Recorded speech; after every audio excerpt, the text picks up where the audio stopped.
ত্রয়োদশ জাতীয় সংসদ নির্বাচনের আগ মুহূর্তে ভোটের পরিবেশ নিয়ে অবস্থান জানিয়েছে ইউরোপীয় ইউনিয়ন, যেখানে তুলে ধরা হয় নির্বাচনের পরিবেশ নিয়ে নিজেদের পর্যবেক্ষণ। মঙ্গলবার ইইউর নির্বাচন পর্যবেক্ষক দলের প্রধান ইভার্স আইজাবস বলেন, আজ থেকেই মাঠে থাকবেন স্বল্পমেয়াদী ইইউ পর্যবেক্ষকরা। তবে কিছু কিছু ক্ষেত্রে আলোচনার দরকার আছে বলে জানান তিনি। বলেন, নির্বাচনের নিরাপত্তা ব্যবস্থা ভালো।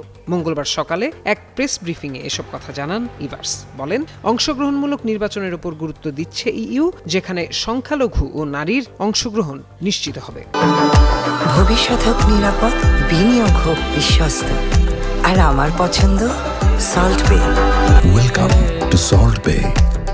এদিকে ২৭টি সদস্য রাষ্ট্র থেকে আগত ২০০ জনের নির্বাচন পর্যবেক্ষক দল সারা দেশে মাঠ পর্যায়ে কাজ শুরু করেছে। ঢাকায় বর্তমানে সব স্বল্পমেয়াদী পর্যবেক্ষককে নির্বাচনের দিনের কার্যক্রম, ভোট গ্রহণ, ভোট গণনা এবং ফলাফল তালিকা পর্যবেক্ষণ পদ্ধতি সম্পর্কে প্রশিক্ষণ দেওয়া হচ্ছে।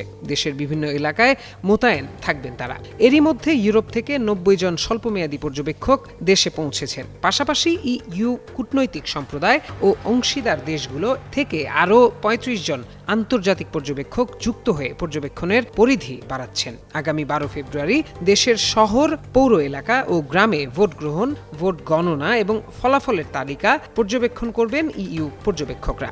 এছাড়াও আগামী ১৪ ফেব্রুয়ারি ঢাকায় এক সংবাদ সম্মেলনে প্রধান পর্যবেক্ষক ইভার আইজাবস ইইউ মিশনের প্রাথমিক পর্যবেক্ষণ ও ফলাফল উপস্থাপন করার কথা রয়েছে।